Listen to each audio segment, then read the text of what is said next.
one time I took a trip with a friend who I work with, and my husband and I taught overseas in Africa, in Zimbabwe to be specific. So she'd asked me to come to Zambia with her high school theater classes. They were doing a workshop there and she wanted me to chaperone.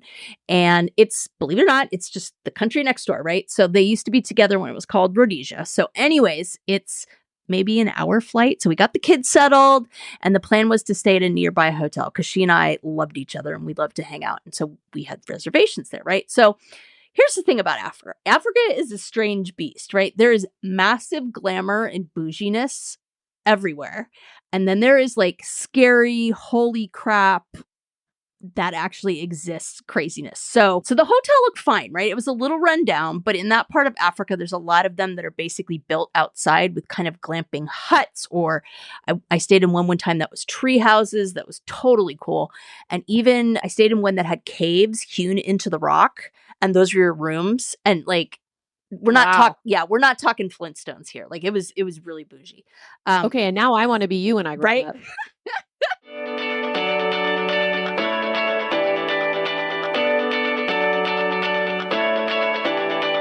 Welcome to Drinks with the Girls, conversations for women over 40 around connection, change, and the power of female friendship. Living well with stories to tell. I'm Karen, and this is Lisa. We are moms and solopreneurs stepping into our own, diving into real conversations about things that matter to women in midlife. We're here to spill the tea on everything that affects women in their 40s and beyond. Topics like loss and grief, changing relationships, launching kids, menopause, and reinventing ourselves in midlife. We are here to tackle it all. Connect with us through a blend of our lived experiences, our friendship, the memory of our moms, plus a collection of real stories, honest conversations, and engaging interviews that will make women over 40 feel seen and remind them that they're not alone on this journey called life. Let's go.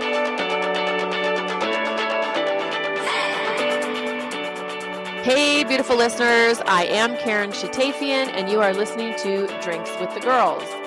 Today, we are going to talk about girls' trips. And side note, boop, boop. If you have not seen the movie Girls Trip with Tiffany Haddish, Regina Hall, Queen Latifah, and Jada Pinkett Smith, I highly recommend it. It's pretty silly and funny, but also the ending just really drives home the power of female friendship. Today, we're going to talk about real life girls' trips. And I have to say, girls' trips have been a staple for me in my adult life. But, well, I am drinking a non-alcoholic seltzer. I think it's called Polar something or other, and it's grapefruit flavor, my favorite. And it has a splash of vodka in it. I was like waiting for that because I'm like, she's going to out-health me. And that's like, the universe is upending or something like that. That's just wacky. So right. And a squeeze of lemon. Well, there you go. That like neutralizes the vodka. So you're like exactly. Awesome. Oh my God. Yes. So Lisa, where do you land when it comes to girls' trips? See how she did that there? Land. Ba-dum-ba. I know. So before I tell you where I land, I want to share that science is firmly on the side of yes, please. So check it out. There was research that was conducted at Michigan State University in 2017, and it reinforced the importance of maintaining long-term friendships. In a pair of studies involving almost 280,000 people, research William Chopik found that friendships become an even more important predictor of happiness and health as we get older, even outpacing the importance of relationships with family members. Holy smokes. The research included that friendships predict both day-to-day happiness and how long we'll live more than both spousal and family relationships. That's crazy. And I know, right? Like craziness. And let's see. Research shows that women, possibly more than men, need to maintain those connections. It increases serotonin and I almost said oxycodone. Let's not go there. It's a whole different show, girl. Yeah, exactly. That's a trip. Oxytocin, the bonding hormone. And this was Elisa Ruby Bash, who's a psychologist and an LMFT. So, in another study in 2016, researchers found evidence that hanging out with friends can increase production of oxytocin, the hormone that tells our brain to feel happy. Additionally, it's been proven that friendships can extend life expectancy, lower chances of heart disease, and even help us better tolerate pain. Holy moly, that's pretty crazy. I also land firmly on the side of yes, please for girl trips. I must admit, though, it's been tough for me, though, because my kids had such severe needs growing up that they really took two people to manage, though. Again, hashtag story for another episode, though. So once I started my business, though, I was able to do more of that. And in fact, I just came back from a combo annual work/girls trip to Vegas. It's always a lot of fun. Ooh, that does sound fun. Okay, what were your top 2 favorite memories from that trip? So definitely floating on the MGM lazy river. Just love that. And then the other one was catching a t-shirt in the MGM arena. They had this giant t-shirt gun that they loaded with like 10 t-shirts at a time. And it was like a bazooka, and it would just kind of rip around and shoot out t-shirts. So I had one land right on my seat. I decided that was a sign from above. Of what? I have absolutely no clue, but I'm like, this is a sign. What is the sign of? So if anybody can tell me what the sign is, I'd love to know, because I don't really know right now. That's awesome. I love it. And I love the lazy river situation. I've actually never been in a lazy river, and Girlfriend. I covet It is like, it's just, the point is to go around in circles with a beverage in your hand and a floaty.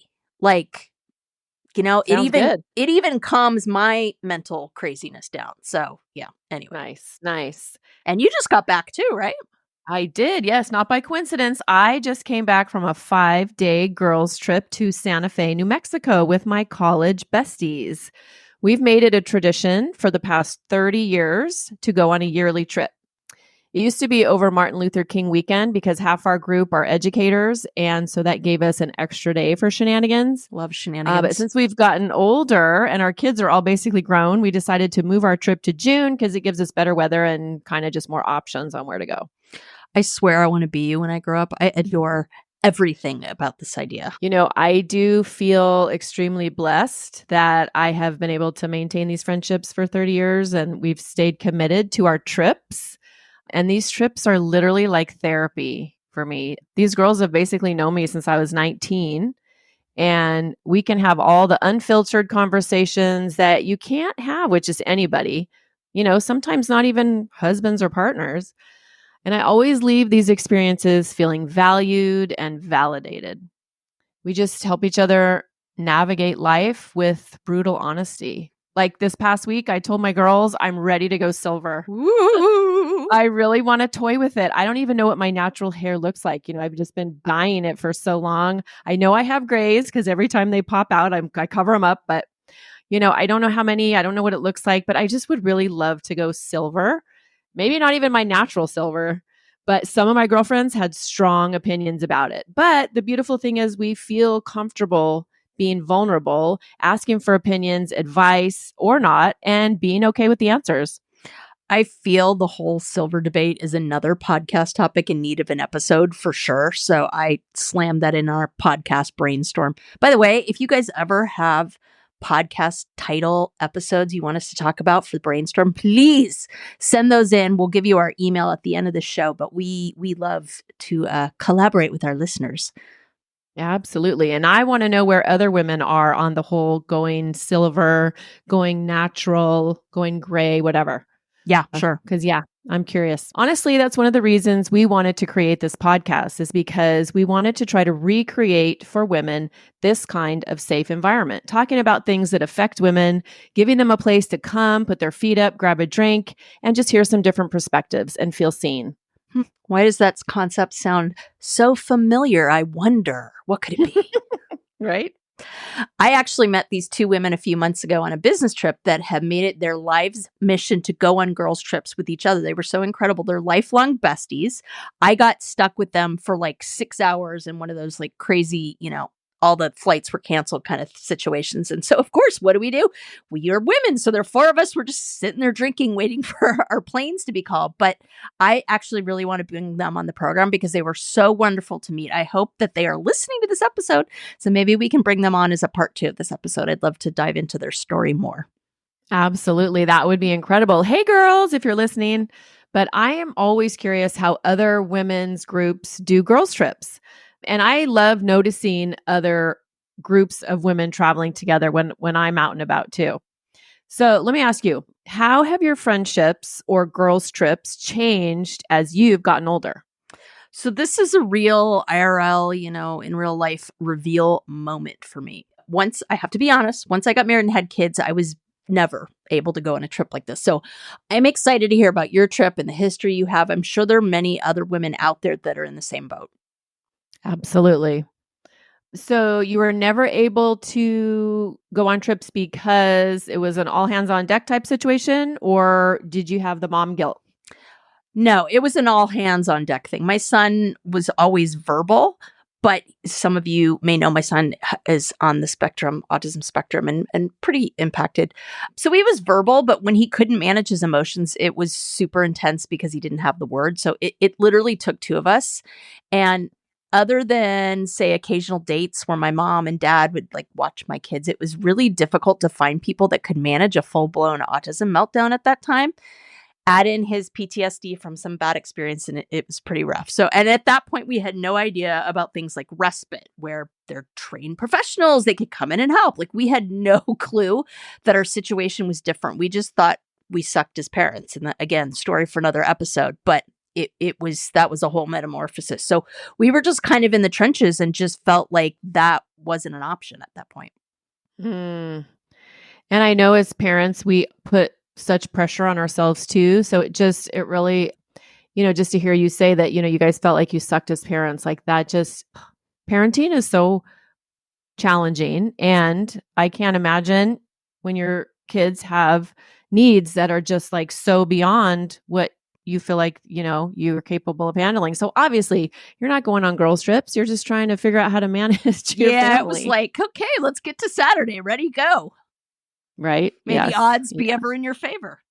Yeah. I did have a lot of friends that they had suffered from the mom guilt and would not go anywhere. They would not go on trips, not even just leaving their kids with dad. Wow. And I was always, kind of perplexed by that. But, as we age, our friendships tend to dwindle, just because of life and science, like you said earlier. And the research shows that friendships are more important than ever as women enter midlife and beyond. I mean, my girl gangs are a place for support and a place to be called on my BS, honestly, by women who get me and women who love me. And I actually have a couple tight groups of girlfriends. I feel very, very blessed in this area. And we're all diverse. We all have different perspectives, different worldviews, and we just accept each other. I only have one group of girlfriends that we can really talk politics, and that's basically because we're all aligned on. But my other groups, we have varied viewpoints. And so we just, stay away from, we don't not talk about it altogether because obviously things are happening in our world that we talk about, but we don't let our differences divide us or change our friendships. Yeah, I think having those kinds of rules are important these days. I actually, in my Facebook group, we had to put our similar rule up there because just with the election year, stuff happens. And I think that having that rule just makes people safe. They just feel like, okay, that's not going to happen. So I don't have to kind of worry about it. It's supercharged, My name is Karen Shatafian, and I am a shameless coffee addict and empowerment coach for women. And my love language is authenticity. My mission is helping women in midlife unapologetically design a life they're in love with. My website, KarenShatafian.com, has all my coaching packages and juicy things I have coming up, like my in-person retreat called Exhale in October 2024. You can find me on Facebook and Instagram talking about ways women can show up for themselves after decades of showing up for everyone else. Join me as we throw off the shackles and live our best freaking lives. Yeah, definitely. And there's lots of topics that women can talk about when they get together. Like, I don't feel like there's a shortage of things to talk about when women are together. Something else that we talked about on my trip just recently was complimenting other women. And, I think we spend so much of our younger years feeling like other women are our competition and comparing ourselves to other women. I feel this so deeply. One of the reasons I love my company that I do my health and wellness business with is that they've really normalized the idea of lifting everybody up rather than putting people down to lift yourself up. It's one of my pet peeves. And I hate the fact that there's this whole cadre of women in the media that have normalized putting other women down. Like, I'm so not for that. We get enough of that as women. We don't need to be doing that to each other. Yeah, absolutely. I think it wasn't until I was in my 40s when I really just kind of let that all go. And I started complimenting strangers, women that I would see out and about. That's literally one of my favorite games to play. Like, I wake up, who can I make smile or laugh today? I love starting out my day with that intention and just looking for that in people, because I always find it. And, people don't hear stuff like that. And it brings me joy to lift others up too. Absolutely. One of the things that I've found really fun lately is finding women who do, and here's a theme, you can see this with me, right? Women who have beautiful silver or gray hair. And I just love telling them, that I love their color, I love their hair. And especially because I feel like after a certain age, women feel invisible. And if I could do a little something to help a woman not feel invisible as she's aging, I'm going to do it. Yep, for sure. When I was in Santa Fe, we were at a farmer's market and I saw this woman and she was in this gorgeous fuchsia dress and it was just so beautiful. And I just had to tell her, like, she had just with her skin tone and her hair and her eyes and everything. And I had to just tell her. And when you get a compliment from another woman who's not one of your girls, I think it just solidifies the sisterhood that we're all a part of. I'm so glad you told her that. I really am, because that's a perfect example of what we've just been talking about for sure. So do you have a group of girls that you can just really be yourself with and just let your hair down with? Yeah, definitely some of my business friends for sure. A few people that I work with, also my college friends, big time. I do have a funny story about letting your hair down on a trip. So one time I took a trip with a friend who I work with, and my husband and I taught overseas in Africa, in Zimbabwe to be specific. So she'd asked me to come to Zambia with her high school theater classes. They were doing a workshop there, and she wanted me to chaperone. And it's, believe it or not, it's just the country next door, right? So they used to be together when it was called Rhodesia. So anyways, it's maybe an hour flight. So we got the kids settled, and the plan was to stay at a nearby hotel because she and I loved each other and we loved to hang out. And so we had reservations there, right? So here's the thing about Africa. Africa is a strange beast, right? There is massive glamour and bouginess everywhere.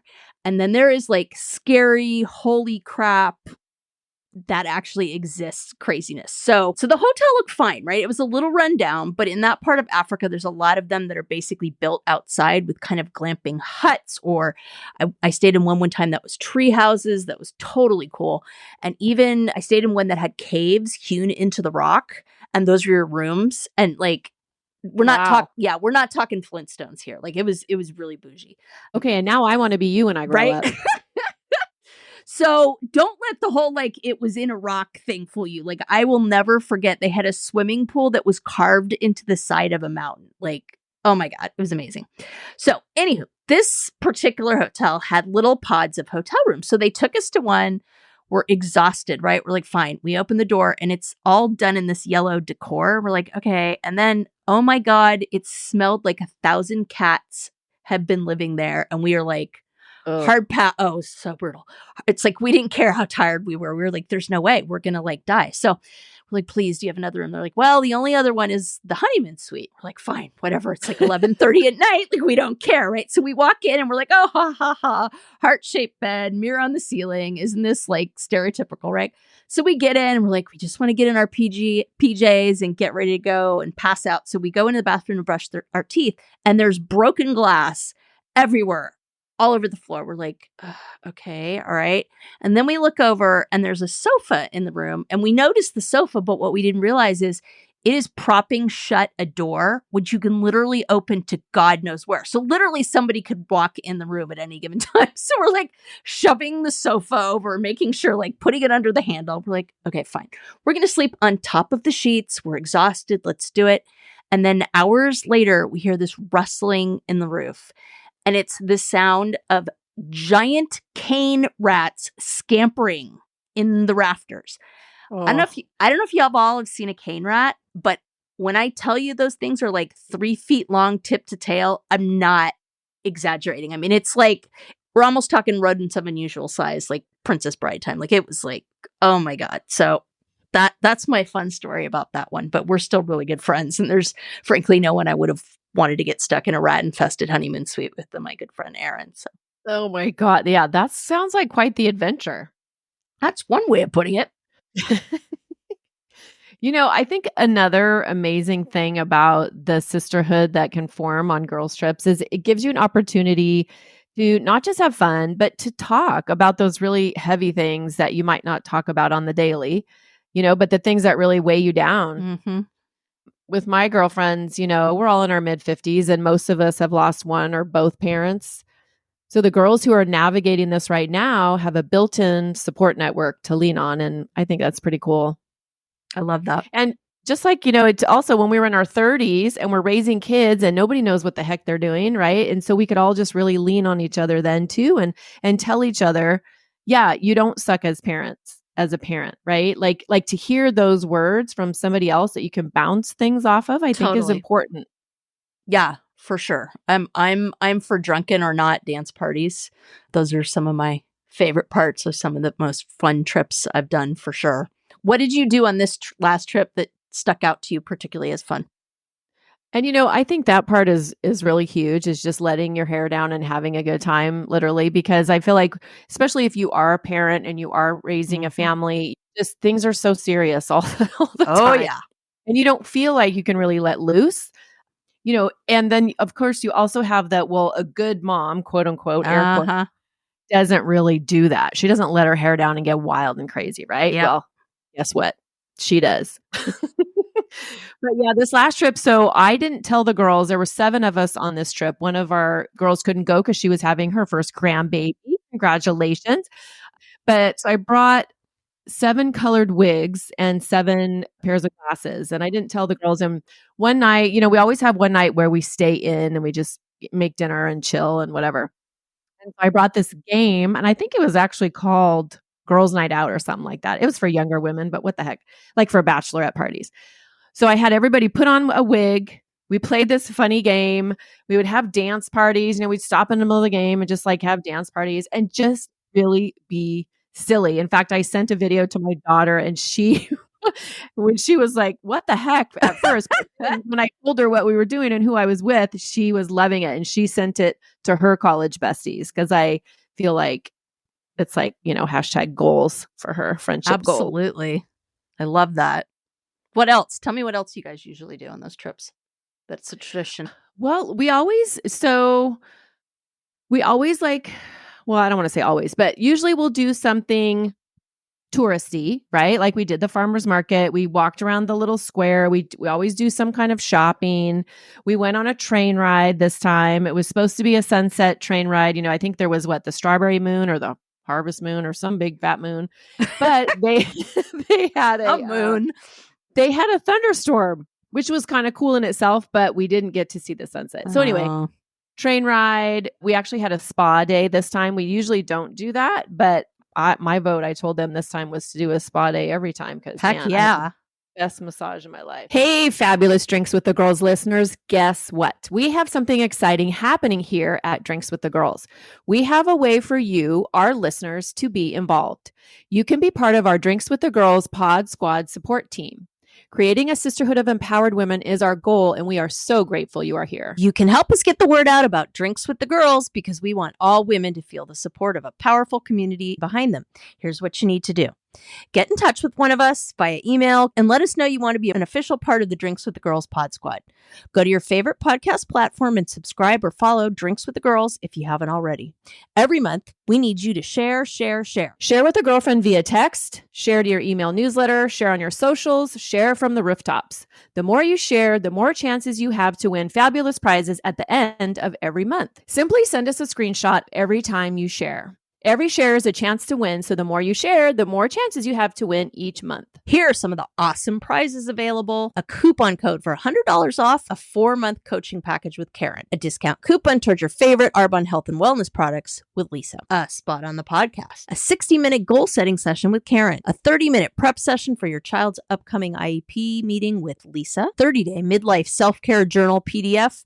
And the list goes on. We are so excited to have you as part of the Drinks with the Girls Pod Squad support team. And we are excited to see who wins each month because after all, we're all in this together. Cheers. Cheers. Yeah. So we just kind of, we go to a new city, a new place, and we just act like tourists and have fun. That sounds awesome. I love that. So I definitely want to know, and I'm sure our listeners do too. Tell us the history of how these started and then tell us how you plan them, decide where you're going, like all the details.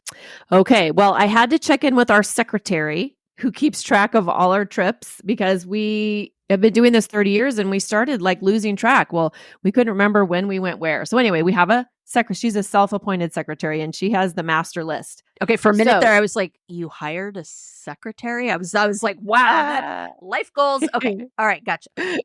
Oh my! I wish I had a secretary. But yeah, so I confirmed it is our 30th year. So we've been doing this for 30 years, and I don't have the greatest memory, but I'm pretty sure it all started with a bachelorette party. One of my besties was getting married, and I think we literally just all realized that we needed to make getting together a priority. And a lot of the women in my group, like I said, are teachers. We settled on Martin Luther King Jr. weekend. And in the beginning, it wasn't as seamless as it is now because there was a learning curve that all of the families had to go through. You had to train them. We definitely did. Yes. And, of course, we're young and we have jobs and we have kids. And so you have to miss sometimes. Not everybody can go every single time, but people were really committed to it and they only missed for like the big deal things like health problems, something, having babies or a health issue with a family member, something like that. And honestly, once our families were kind of trained and they knew it was our sacred weekend, it was really cool because it really impressed upon my daughter, kind of like I talked about earlier. She's in her 20s and my son saw this too, obviously, but it really normalized it for them. Like it's normal for a mom to leave her family for the weekend and go have some freaking fun. I love that. And yeah, as far as the planning goes, like I can't remember when we really got dialed in, but we're really dialed in now. So what happens is, we have our master list, this ongoing list of places we want to go. And each year, 2 people will decide they're going to plan it together. And so they plan, the lodgings, they plan the meals, mainly the dinners, because trying to get a group of 8 women to decide on where to go to dinner. So everything is just kind of already planned and they plan 1 or 2 things to do, activities or things like that. Like I said, we usually have one night in where we just hang out. We used to watch movies. We don't do that so much anymore. We just have fun, drink cocktails, do dance parties, play games. But yeah, and now it's just a well-oiled machine. I love the idea that you split up and then people are assigned to plan it because I think that's where I would get stuck is just going around in circles, right? So my love language is I don't have to plan a damn thing. So yep. I am totally on board with that. Yes. So again, because apparently I'm our research department, right? We don't have like, a merch department. We're our own department. Anyway, so here's more sciencey stuff. So there are other research studies, and they prove that there are tangible benefits of female friendship. So both Stanford and UCLA examined the increased levels of oxytocin and serotonin released when women spend more time together. And this surge in the study helped alleviate stress levels, provide a needed connection. These 2 powerful chemicals are sometimes referred to as the bonding hormones because of the way the body reacts when they're released. So when we feel support, our body surges with the hit of oxytocin, and good feelings of serotonin help us feel safe and relaxed in the presence of our friends. And our body will carefully orchestrate the flow of these chemicals to help us act on urges to meet our needs, which is super cool. And to me, what that's saying is that planning these trips and keeping these connections maintained is actually beneficial health-wise for us. Like there are tangible benefits to all these hormones that are released. So I feel like you are training your brain that it's okay to be in this state when you do this, right? So sometimes for me, it's been hard to kind of keep the idea of these friendships front and center and feel like I have the energy to maintain them. That's really a good point because it does take energy and it takes being deliberate. Right? But something you mentioned on our first episode when we were talking about our mom's friendship is that you sometimes saw it as something like mythological and you were trying to live up to that. Would you mind if we just dive into that a little bit? Because I know there are other women out there that don't have like what I have, that don't have a lot of female friendships. They Yeah. might not have a good, core group. So talk to me a little bit about what you meant by that, by trying to live up to the kind of friendship that our moms had. Yes, for sure. So I think for me, because high school and middle school were really spent feeling like an outsider, I'd always thought that I'd find my people in college. And when I got there, I felt like an outsider again, which was so depressing to me. So, I was from Southern California and here I was at this elite women's college. The ocean's on the wrong side. I kept getting confused. The weather is dreary. And I felt like a fish out of water. And the major I chose also made it rough. So I came from the LA dance scene and I went over there to major in dance and theater. And this was like academic dance though, and it was very ballet and like modern dance, and they were king. And I did not relate to that. I was more on the commercial jazz and musical theater side. And I took ballet, but it wasn't front and center. So I studied under a very famous dancer there who was kind of a big time frenemy for me in terms of her relationship as a mentor to me. And that was challenging, right? Like I felt like one day she would build me up and the next day she would knock me down. And of course, dance teachers are famous for doing that.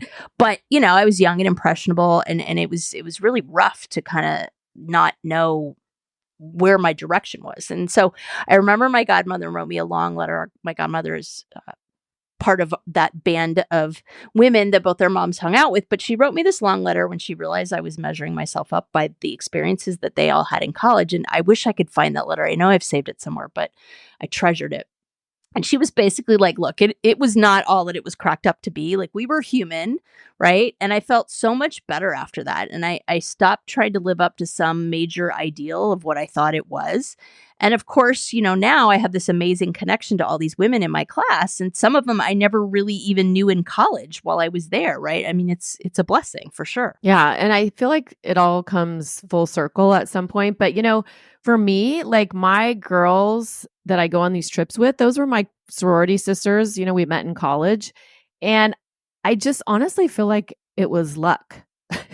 Like it was total, randomness that we all just happened to pledge the sorority and then just build these amazing friendships over time. And I feel super blessed. And I know that not everyone has the same situation that I do. And sometimes I actually feel guilty about this because I know not all women have female friendships like I do that they can lean on and that they feel safe with. And, traditionally, I think, female friendships have been kind of one of those things that's hard. It's hard to build because it does take time. But that's why we have this podcast, my friends. Yet another reason. Yes, ma'am. That's what we want to do here. We want to be a support for you. And especially if you feel like you don't necessarily have that posse of women that you can feel safe and comfortable with. We want you to feel safe and comfortable with us. We want you to be able to, feel seen and heard and be vulnerable and ask all the things. And we're here for you. We got your back. What are some of the ways that you've nurtured your friendships or one of the ways that you've maybe made new friendships? Yeah, I definitely think there's three kind of major pieces for me in terms of like trips and friends. So, of course, my annual conference trips for my business, like I said, my health and wellness business, the business trips I take with my day job colleagues. We do retreats every year, which is amazing. And of course, my reunion trips to my college. And those have kind of been the bedrock of this for me. And to be honest, I think a lot of it comes from the fact that we aren't around each other in real life. I work remotely, right? And so that blessing of being in real life with everyone is not taken lightly, especially after the pandemic. I remember on two separate occasions, I literally burst into tears two different times with two separate women because I was just so happy to be in their space again. I mean, I saw them and just started bawling, right? And I think that that's the power of being in real life, right? People get lost with social media, and social media has done some magical things for me. Don't get me wrong. It brought us back together for the love, right? But there's something about, yeah, absolutely. But there's something about being able to be in real life with people that is just special. Yes, 100%. And even though we can't be in real life with you, our listeners, I want you guys to be able to walk away with something from each podcast that is helpful. So yeah, the in real life part has been really key for me. That's what's made it so special, is that unique piece, because it's so out of the ordinary for me. What's one or two other tips that you have for people that have really made it special for you when you do your trips? Well, I think two super important things, like if you really want to make girls' trips or, just even maybe a girls' night out or something like that a priority for you, the first thing is to give yourself permission, kind of like what we talked about a little bit earlier. Give yourself permission to go on girls' trips, have a girls' night out, do something that does not involve your partner, your family, anybody else. And I know this is radical for my mamas out there. I get it. But honestly, it's crucial. There are no awards given out at the end of our lives for sacrificing. You are a full human Mhm. and you get to have fun also. And the second thing I would say is commit. Like once we all picked our weekend and we knew it was going to be our sacred weekend, everybody committed and we're in it. Yeah. And I think, don't get hung up on this idea of like going somewhere, right? And the research backs that up, right? Like Mm-hmm. going on a girls' trip is great, but taking breaks with your friends works too, right? My name is Lisa Corachella McDowell, and I'm not just a healthy smoothie girl. Check out nextlevellifewithlisa.com, my website and centerpiece for all that I do. Connect with me about my free classes, the fabulous health and wellness products I have, literacy work, special education advocacy, and social media. I try to live my truth and put it all out there authentically. And for a special offer, go to nextlevellifewithlisa.com/podcast for some exclusive goodies for my Drinks with the Girls listeners. See you there. I love the idea that you picked that weekend and you were all committed. I want to make sure our listeners don't think what we're saying is the only way to do this is to take a girls' trip, right? There was a study done at the University of Oxford, and it really talked about the idea that your well-being is improved as a woman just by getting together with best friends. And I think they figured out it was twice a week, have a glass of wine, share a meal, whatever, right? And so I think the idea of it is really to make that commitment and plan that, right? Absolutely. And I mean, that's the only way we've been able to make it work. But Jane Fonda, I don't know if you've ever seen any of her clips on social media or anywhere about her friendships with like Lily Tomlin, Sally Field, Rita Moreno, and she talks about being intentional. And so I kind of think, this is what you're talking about a little bit because she talks about, guys will sit next to each other and watch something like they'll watch a sporting event or whatever. Women will sit across from each other and look at each other in our eyes and be vulnerable and say, hey, I need you, or this is what's going on for me. And I think that is one of the reasons why the chemistry, the science piece, the research that you talked about, I mean, I feel like that's why, because we leave these interactions with our girls feeling validated. Yeah. And I think having that unspoken agreement that you're going to be authentic with each other is so important, right?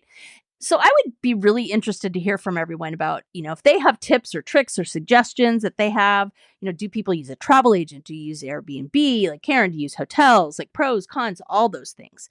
For my part, one of the things that I've kind of had this major about in terms of like female friendship and girls is that a lot of times my son and my husband, when we go on vacation, don't like to do the same things that I do during the day, right? We all love to travel, so that's something we have in common. And my husband and I really love going to good restaurants and trying new things for dinner. So that's something we always do. But the daytime stuff, we aren't ever really on the same page. And the last few times I've just been this like Wendy whiner about like, oh, come to the pool with me, right? And all of a sudden I'm like, duh. Guess who's my ride or die bestie for those daytime adventures? My daughter. We love to do a lot of the same things, right? Both of us are water girls. We love being by the beach or the pool. So we have a trip coming up pretty soon. And I'm really excited to just fully embrace the idea of a girls' trip on the daily with her and stop fretting about, getting my husband and my son to do the things I want to do when she already loves them. So like, hello. Oh my gosh. I love that so, so much. And how special for her that you're choosing her, like you're making it a special thing for just you and her. Oh, I love it so much. And it's funny, I've been thinking the past few months about going on a girls' trip with my daughter. She's 26 and she loves to travel, mostly just in the US though. She doesn't like those long international flights. But I just envision us just bebopping around, having fun and, being besties and just, doing our thing. Did you and your mom ever travel? So I do remember her taking me along on a couple girls' trips, actually, with a friend of mine. I remember a Palm Springs trip at one time. I have great memories of that. But actually, one of the most memorable trips we did was when we went to look at colleges together, right? So I'd been very fortunate. I got this full ride to a school back east, but it wasn't my first choice. And I really wanted to go to Smith. But, at that point, it was sight unseen. Like I hadn't been to any of them. So we flew back to look at Smith, the one I got the scholarship at, and then another that was like my second choice. So, by the way, I totally made the right decision. That school imploded about 20 years ago. So, yay for 17-year-old me having the courage to tell my dad I was turning down a full ride to go to a private women's college that was probably the most money they'd spent on anything since they bought a house. But I digress. Oh, so, yeah. Talk about using your voice. I love it. No, right? And I remember on the phone, and he was just like waited to be. He was like, okay, all right. I was like using my voice. At any rate, so we tried to do it on the cheap. And so we were in some small town somewhere in Massachusetts or Connecticut, something like that. It was this really rundown motel. And I don't know if you remember, but my mom was queen of positive thinking. Like she could turn that frown upside down in the most dire of circumstances, right? So I'm going, Mom, this place is really bad. Like, are you sure? And she's like, it's fine. We're saving money. We just need a bed to sleep in, right? So I'm like, okay. So I go take a shower, and I swear to God, it looked like the shower from Psycho. So I'm already just like, oh, I'm not having this. So I go to turn on the water, and of course, it's just nasty and brown. And all of a sudden, I look up, and there's water spewing out of the ceiling. So, of course, I shriek. I get out of there. I go running out there. My mom still isn't having it, right? She's like, okay, we'll bathe tomorrow. Right? You can totally hear Renee, right? Like, it's fine. We'll just bathe tomorrow night. So, we get ready to go to bed. And all of a sudden, from the other room next door comes this boom, boom, boom, boom, boom. And I look at each other, and we're just cracking up because we realize, of course, somebody is just going at it, having sex. So she pretty much admitted after that it was a disaster. And that was probably one of my favorite things about my mom, is that she didn't take herself too seriously. So when she knew, no, she thought it was hysterical. My mom's been gone 30 years, so she and I never really had a chance to travel as two adult women together, which is honestly one of my biggest sadnesses. I just imagine how much fun she and I would have had together. And then if we could have had my daughter along and had the 3 generations, that would have just been the ultimate. Yeah, for sure. I wish, that would have been amazing for all of us, I think. Favorite place you'd like to do a girls' trip? Go. Oh my gosh. Has to be somewhere tropical. I've never really done that with my girls yet. We are planning Hawaii in a couple years, but I just saw this ad for the Caribbean. I think it was the Virgin Islands, and you could rent a yacht for up to 12 people and travel around the Virgin Islands. You get a captain and a chef, and I'm like, I would be down for that. But yes, something totally tropical. How about you? So, girl, I have a membership to a bunch of resorts in the Caribbean and Mexico. Like, I got you. Just smuggle me in, and we'll call it good. Okay? Let's go. So speaking of which, you have something super exciting coming up that is right in line with the topic of this episode. Tell us what's behind the retreat that you're doing.